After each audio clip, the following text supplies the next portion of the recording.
The first residence that I remember was at 604 Portage Road here in Worcester. My brother and I shared a bedroom, and we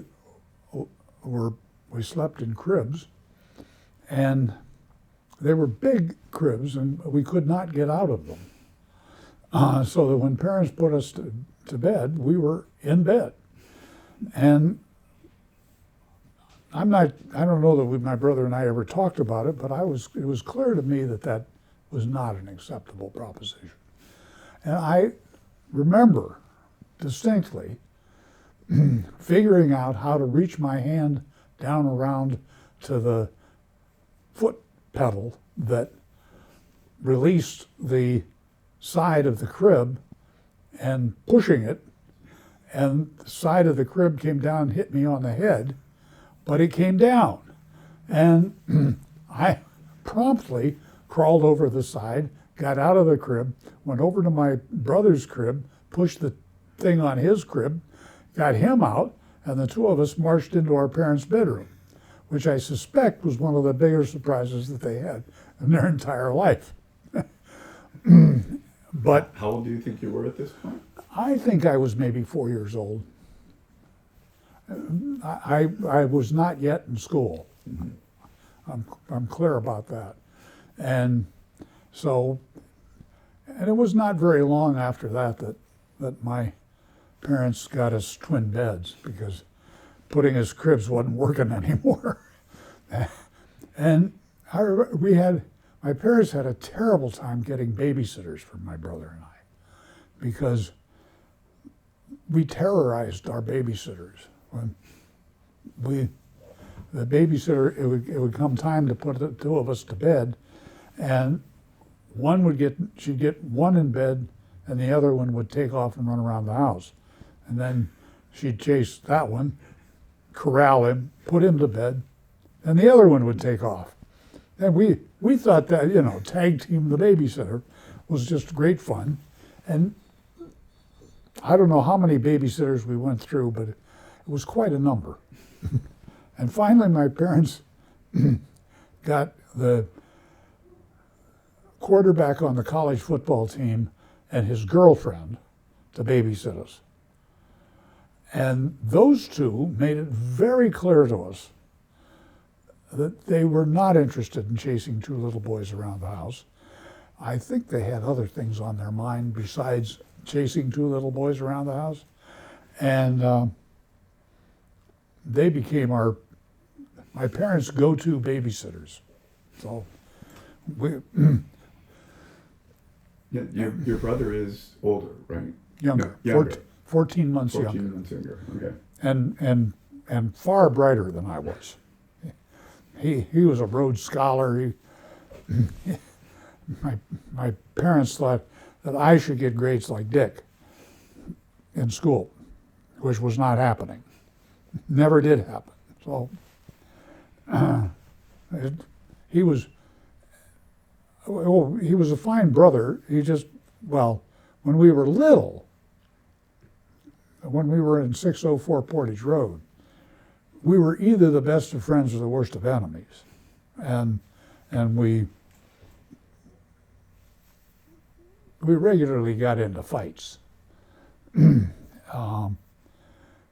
Now, one thing I remember doing when we were on at 604 Portage Road was there were two houses across the street, and the house directly across the street was being painted, and it was the time when two-tone cars had just come into style, and somehow Dick and I got the bright idea that two-toning the neighbor's car would be a wonderful idea. And we went over, and the painters had left paint out, and I don't know, gone to lunch or whatever. We helped ourselves to their brushes and their paint and painted the lower panel of the neighbor's car. And, well, it didn't work very well. The house paint just did not cover up the paint on the car. And so we abandoned that project and left the paint there and scampered back across the street. Of course, we weren't supposed to be across the street in the first place, let alone painting the neighbor's car. Whereupon, a complaint was lodged with my mother about us painting the neighbor's car, and she admonished us, did we paint the, no, not us. Of course, we had not noticed that we had paint from head to toe. Consequently, our denials were not believed, and I'm sure we got some hairbrushing on our fannies. That was my mother's favorite punishment, was put us over her knee and beat on our butts for a while. Was that the end of your painting career? Pretty much. Pretty much. When I was very little, I really looked forward to going to school. I knew that there were two neighbor girls that lived down the street, just 2 or 3 houses.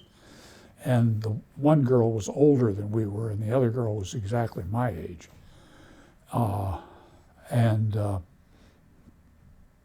We knew that the older girl was in school, and we thought, we wanted to grow up and go to school. Unfortunately, I grew up, and went to kindergarten, and it was just a terrible experience, which is now explained by the fact that I had ADHD, because the teacher had this silly rule that one should not talk until you put your hand up and were recognized. Well, when I had something to say, I would just blurt it out, impulsively blurt it out, and not put my hand up, not get recognized. And her standard punishment for that infraction was to put me out in the hall. And she put me out in the hall virtually every day of kindergarten. And which really was a great gift, because I learned to lose. It was somewhat embarrassing to be put in the hall. I mean, I was trying to be a socially acceptable person, but I found out it was okay. It never bothered me very much, and I didn't like kindergarten all that well anyway. So being in the hall was okay with me. And now, my first grade teacher was much better. I do not recall being put out in the hall. One problem I had was that I did not like Dick and Jane. They were trying to teach us how to read by reading about Dick and Jane. And I simply did not apply myself to reading about Dick and Jane because I thought it was exceptionally boring. And I was not interested. And so when I'm not interested in something, I have a tendency not to do it. No, that's that. And then I had a rather amazing experience in the first grade. My parents took a trip to Florida. Jim Caldwell, who was the founder of Rubbermaid, the Worcester Rubber Company, had a house in Fort Lauderdale. And my parents left my brother with my grandmother and took a 2-week trip to Florida, primarily to spend time with Jim Caldwell in his house in Fort Lauderdale. And we drove to Florida. And it was me and my parents. And it was a 1947 Dodge that we had. And the doors on the Dodge opened this way. So that the hinge on the back doors of the car were in the back, so that if you opened the door, it just would fly open if you're going down the highway. Well, that happened in Georgia. I went to throw an apple core out the window, and I grabbed the wrong handle, and the door opened and just flew open. And my dad reached over the steering wheel and grabbed me by the scruff of my neck and stopped the car, and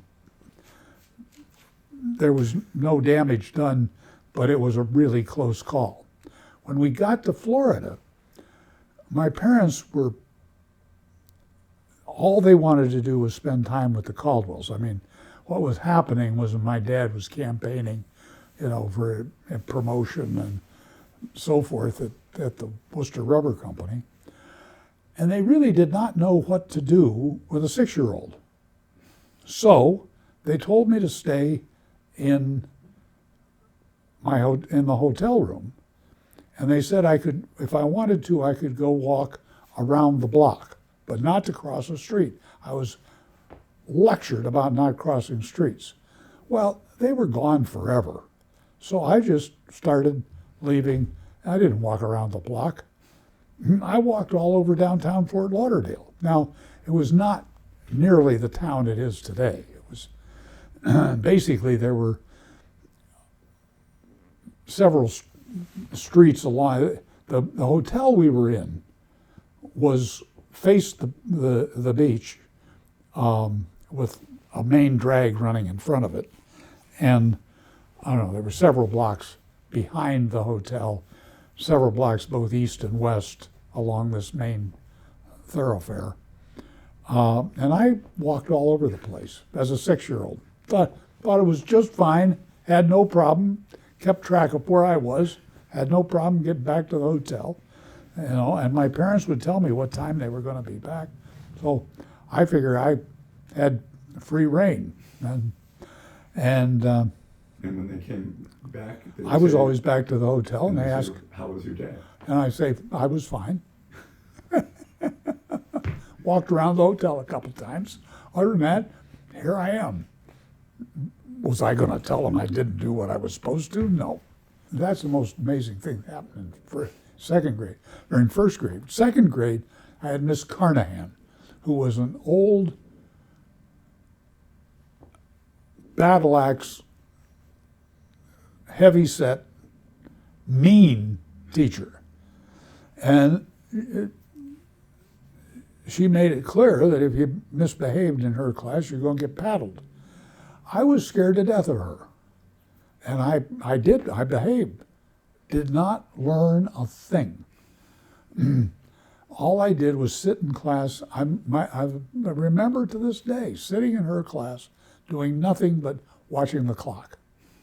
And if you watch the clock, it's amazing how slowly it can move. Third grade, I had a very nice lady teacher, but she wanted me to read Dick and Jane. I didn't do any better there than I had in first grade or second grade. But I caused trouble. I was always doing something that irritated the teacher. And this is where the having ADHD comes in. I had no idea why I did the things I did or why I caused the trouble I caused until I finally found out that I have ADHD. It just goes with the territory. And I finally learned about that there could be something I'd like in school in the fourth grade, where I had Miss Stauber, who was the principal of the school, and she only taught in the morning, but she taught history and geography to us. And I thought those subjects were interesting, and I promptly learned to read. So I learned to read in the fourth grade because things were interesting.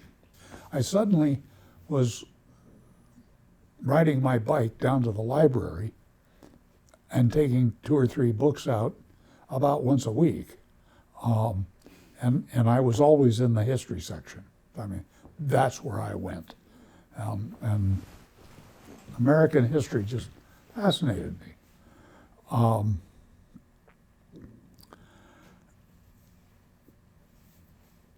And I really have relatively few memories of 4th, 5th, and 6th grade. I knew I liked Miss Stauffer in 4th grade. My 5th grade teacher I didn't like particularly well. I hated my sixth grade teacher. And then I went off to junior high school. And the transportation arrangements, in those days, the high school and the junior high school were in the same building. Is that at Cornerstone? Yeah, What is- where what's now Cornerstone School at the corner of Bowman and Quinby.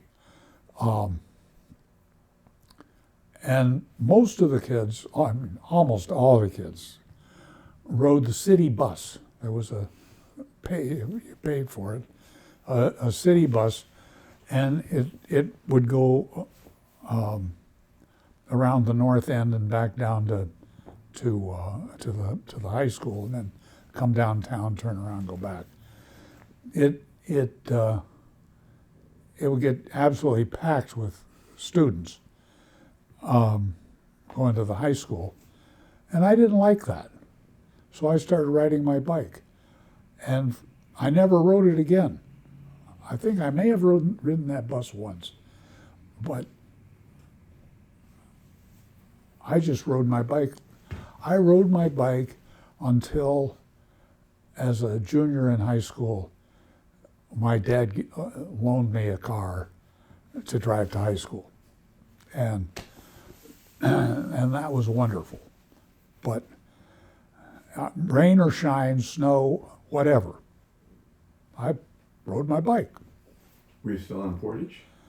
No, in the fourth grade, on March the 3rd of 1950, we moved from Portage Road to a new house that my parents built at the bottom of the hill on Oakley Road.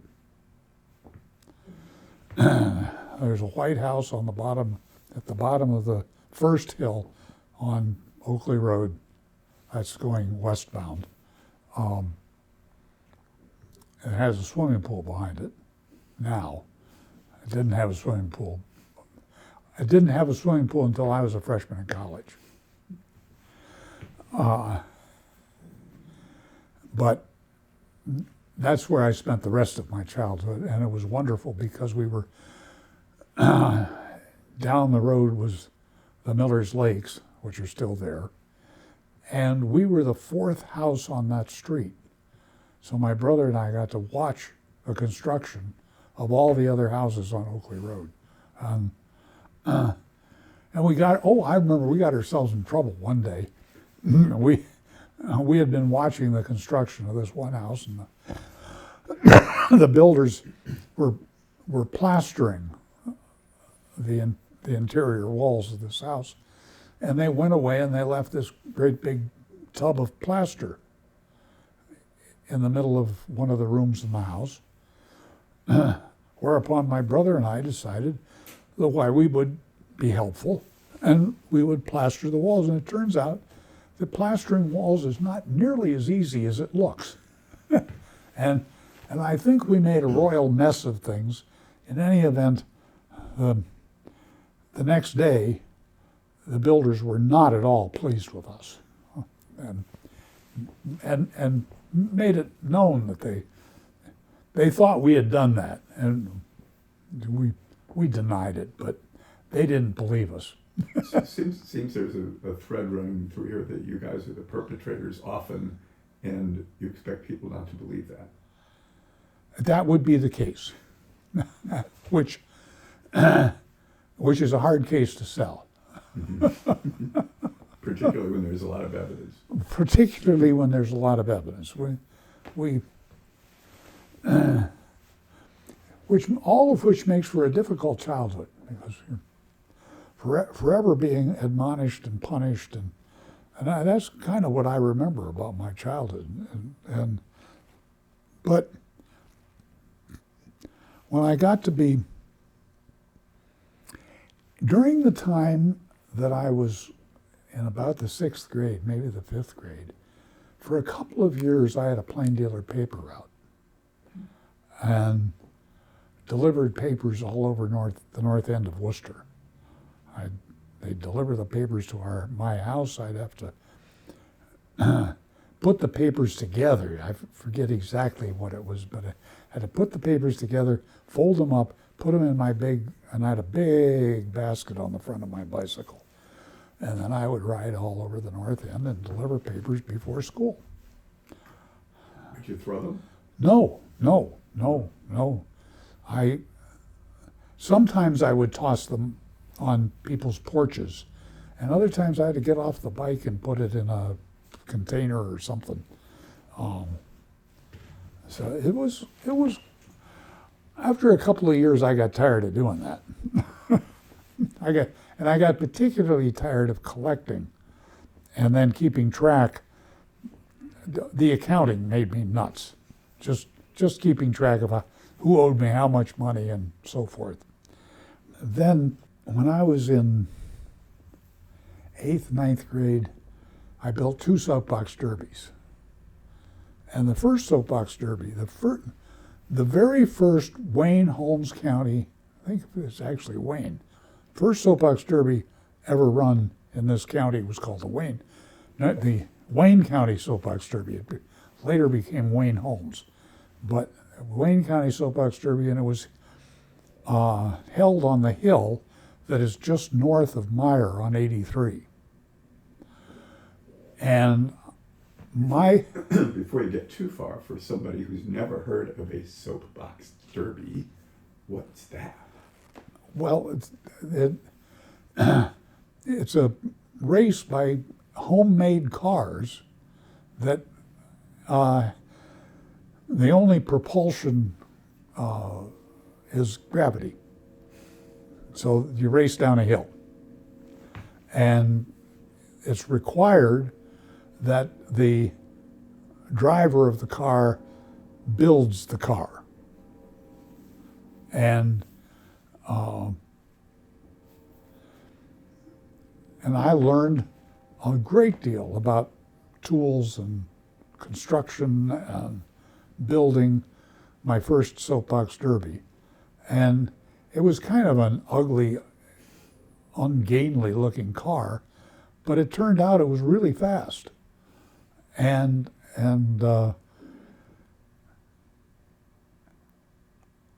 I was beaten in the semifinal race by the guy that eventually went to Akron in a photo finish. So I did very well, and I was very happy about it. And then my brother and I built soapbox derbies the second year, and they were much better looking cars, and we did a much better job of running in the wheels, or so we thought. And they turned out to be slow. My brother was beaten in the very first race. I was beaten in the third race, and so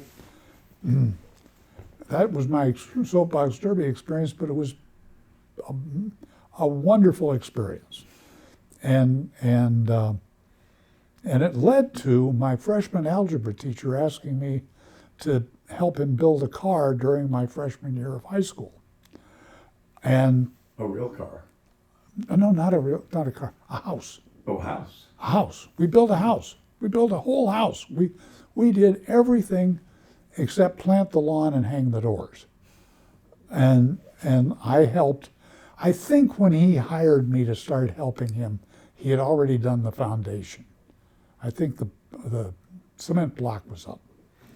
But after that, he and I worked every Saturday and most of Sundays, Sunday afternoons, and I think into that summer, the summer after freshman year, until we finished the house. He sold the house, and that's how he supplemented his income from the meager pay I'm sure he got as a freshman algebra teacher. Is that house still standing? Oh, yes. Yeah. It's over in I could show you, it's over in the Sherwood Hills area. And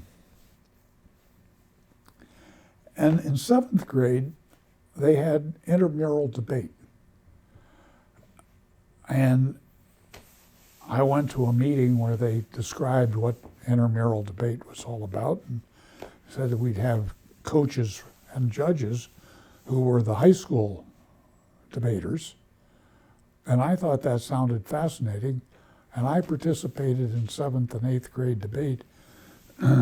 And actually, Worcester High School has sent more representatives to more national speech tournaments than any other high school in the country.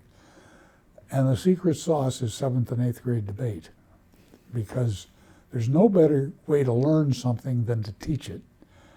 And the high school students were teaching debate to the 7th and 8th graders, and then they were the judges. And so the high schools, it was good for the high school students, and it was really good for the 7th and 8th graders, because we did debate in 7th and 8th grade. When we got to 9th grade, we were up against kids who had never done this before. And we'd had some experience, not a lot, but some experience, which made us a whole lot better than the kids that had had no experience. And as a consequence, we won a good deal. And since we won a good deal, why, that caused us to want to continue doing it. And I did it all through high school. And it turned out that at Worcester High School, and I believe this is still the case, the top of the social pyramid, instead of being the football players, it's the A debate team. And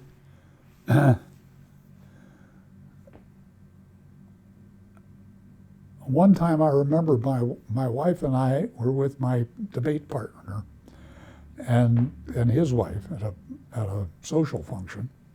And his wife said to us, "Well, didn't you two compete for the girls?" And we looked at each other and said, "Well, no. He dated the head cheerleader, and I dated the head majorette, so there."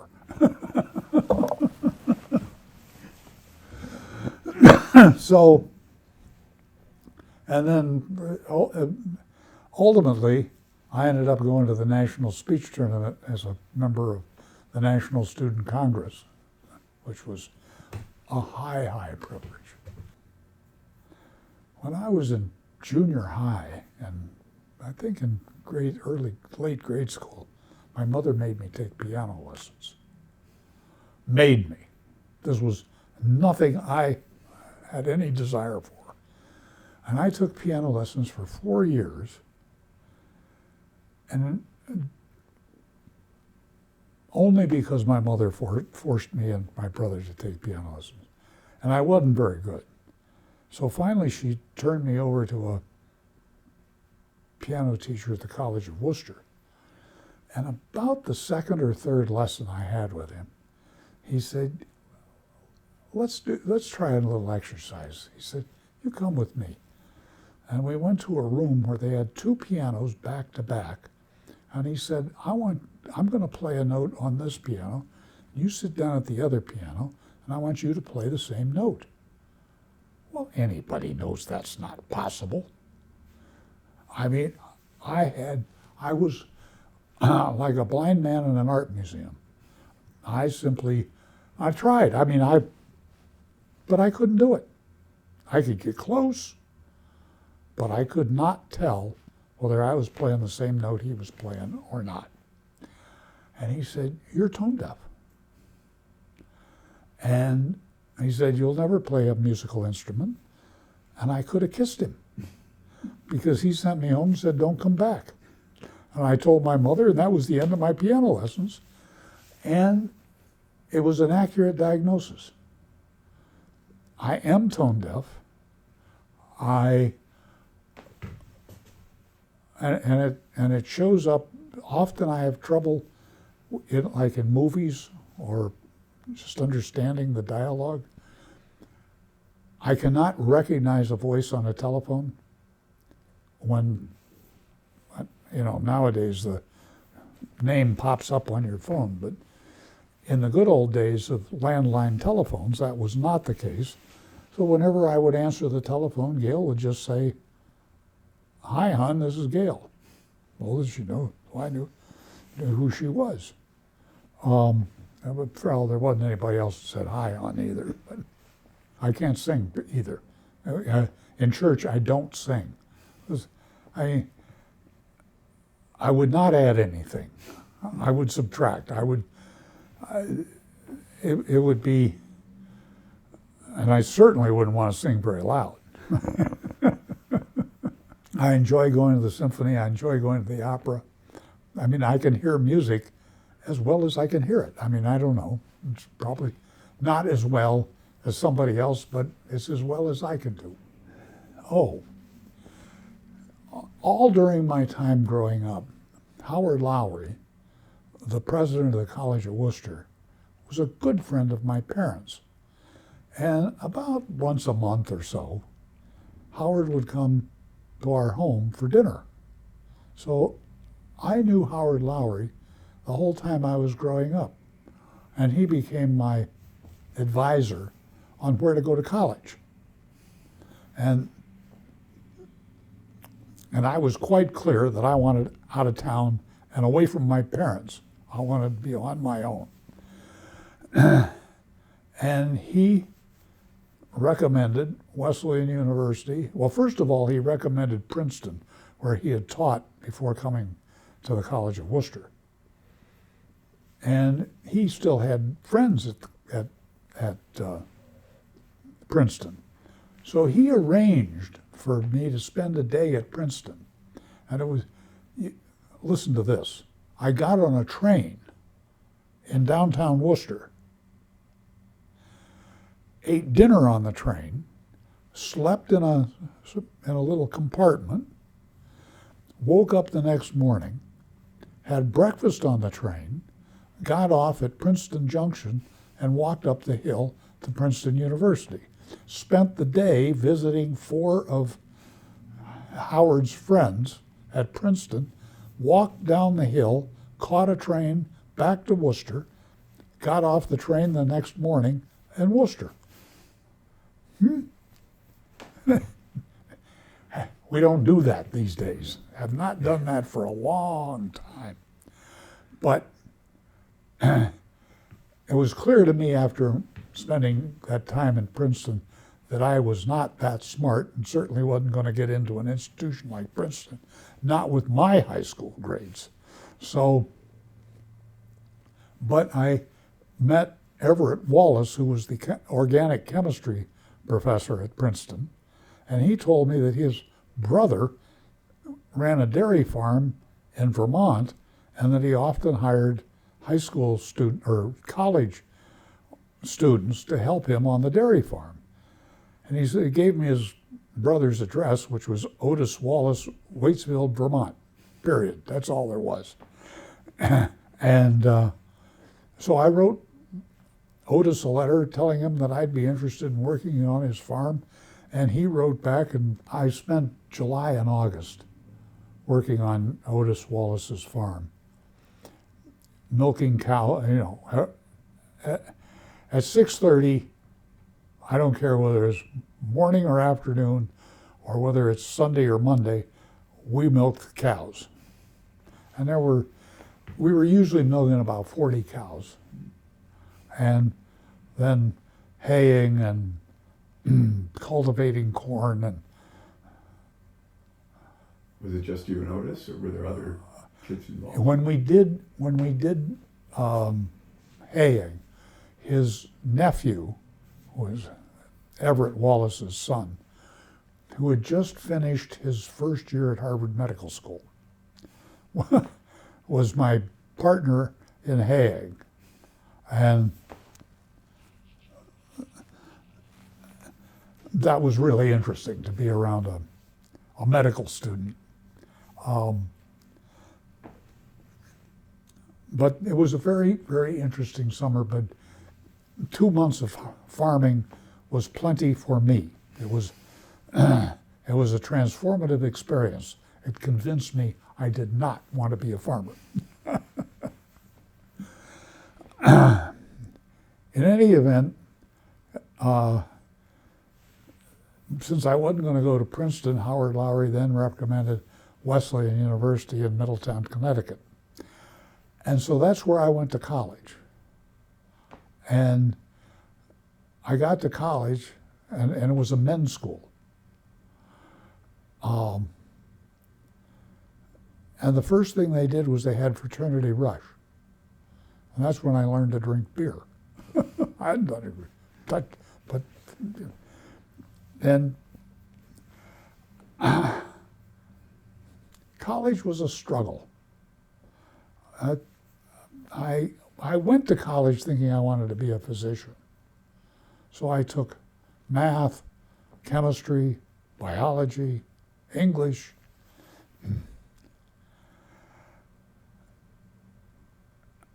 Biology, they had this thing called a fetal pig that one was supposed to dissect. I didn't like the dissection. And then you were supposed to remember all the parts. Well, I'm here to tell you I could not remember all the parts of a fetal pig. And what I learned from that was that I was not going to be a physician. And the consequence was that I spent the rest of my college career not knowing what I wanted to be, which is not very motivating. So I took all kinds of courses, but did not do very well. But finally I went to Crossroads. And I grew up the summer I went to Crossroads and made the decision while I was on Crossroads, because we were a group of male and female students, that it was really silly to be going to a college that had no women. So in the middle of my junior year, I transferred to the College of Worcester, and that's where I met Jeannie, and I think that's where the story started before. So that's a little bit about me growing up. Perfect. You haven't said much about your parents. I mean, anecdotally, they come in as, people whacking you and other things and going on trips with them. Who were they? Well, my parents had grown up in Cleveland, and my dad was working his way through college by being a messenger boy at National City Bank of Cleveland. In fact, my favorite story about my dad is that he was a messenger boy at National City Bank, and that required that he carry papers and documents back and forth between National City Bank and the Federal Reserve Bank of Cleveland. And at some point, after 6 months or so, I don't know, he got a promotion and started doing something else. He never again had occasion to be in the building of the Federal Reserve Bank of Cleveland until he walked in as a member of the board of directors. And while he was at National City Bank working his way through college, after he had worked his way through college, after he graduated from college, and he'd married my mother, Jim Caldwell, who had founded the Worcester Rubber Company, told one of his bankers at National City Bank that he needed a new assistant treasurer, and said and they recommended my dad for the job. Jim interviewed him, offered him a job. My dad took the job. At that point, my mother was 6 months pregnant with me. So that's how I arrived in Worcester. And he worked for the Worcester Rubber Company for the rest of until he was age 65. And when he was 44, 45 years old, at the same time, in August, before I went to college, he was promoted to CEO of Rubbermaid. Well, they changed the name to Rubbermaid from the Worcester Rubber Company at just about the time my dad became CEO, and he ran the company for 20 years. So that was his career. And And my mother's background's kind of interesting. When she was 7 years old in 1922, her father, who was a lineman for the Cleveland Electric Illuminating Company, touched the wrong wire and was killed. And at that point, my grandmother had 3 children and was pregnant with a 4th. And the 3 children were my Uncle Fred, who was 2 years older than my mother, and my Uncle Clayton, who was 2 years younger than my mother. And my grandmother had to go to work. There was no other way for her to support her family. There was no workers' comp. There was no nothing. There was no welfare there. She had to go to work. And so she put my mother in charge of her 2 very rambunctious brothers. And my mother, frankly, did not have much of a childhood, which I think significantly affected her. And so I think she was not a very good mother because she had never had any mothering. So, and I think that affected me. In what ways?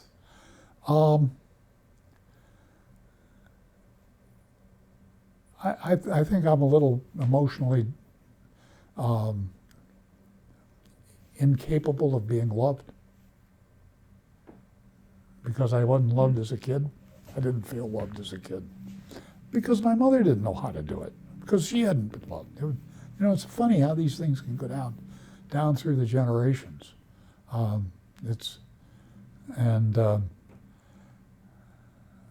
my mother graduated valedictorian from East Technical High School in Cleveland. No, West Technical High School in Cleveland.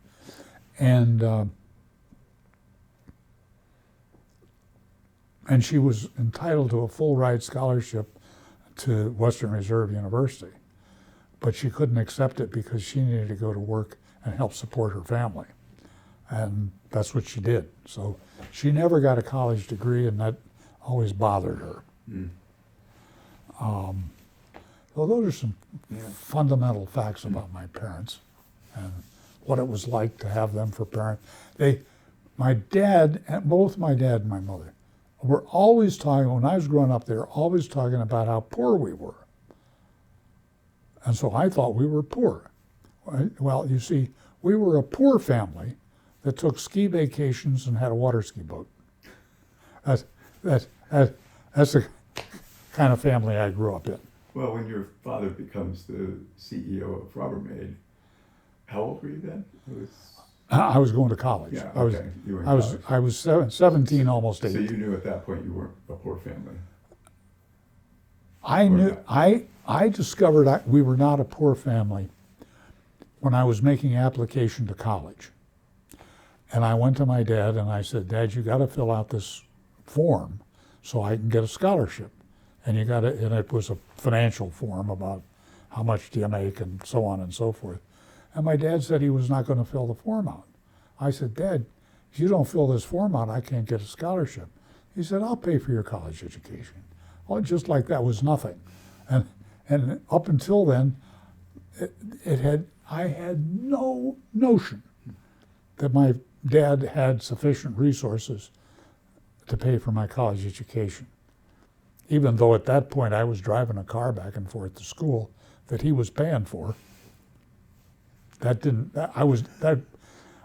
For whatever reason, I was not impressed by that fact. Or the ski boat. Or the ski boat, or the ski vacations, or, none of those things registered as distinguishing us. Great. I think we've done a pretty good job. I do too. And looking back on it, it's been a pretty good life. My friend, I have been absolutely blessed.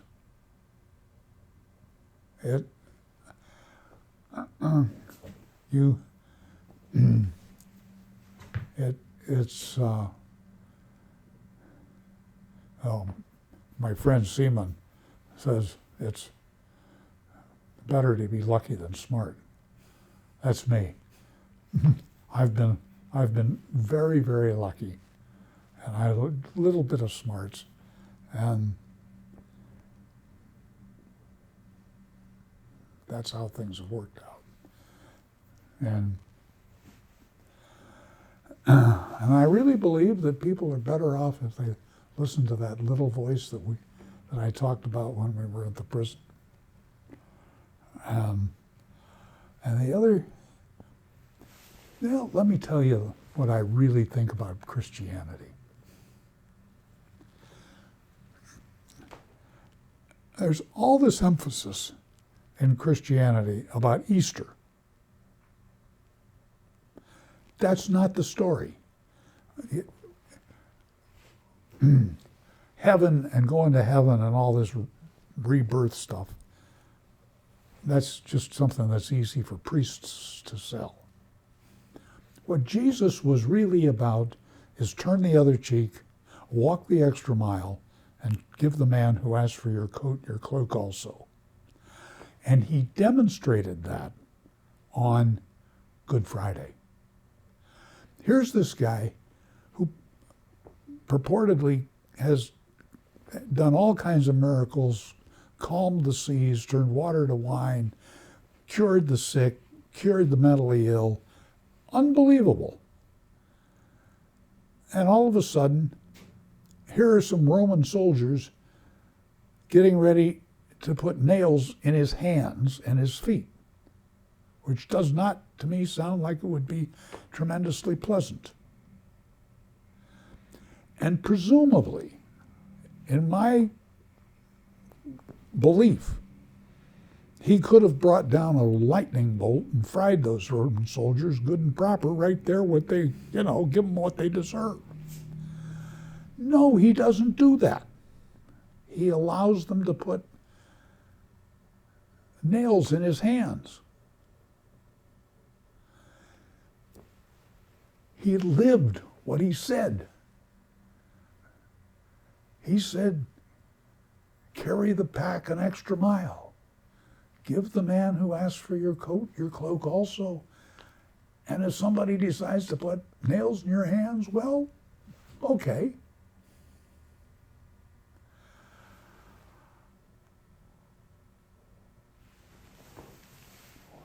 What he was teaching is be kind. No matter what, be kind. And that's my belief, that the teachings, I've had the wonderful privilege of going to services at various religious faiths, most of the main ones and few that are not so main. And the fundamental thing that they all teach is be kind. And if I have any message for my ancestors, my descendants, it is be kind. Just whatever you're about to do, run it past that test. And if it passes the test of be kind, then you'll probably be all right. I don't know how much longer I'm going to live. We know none of us do. And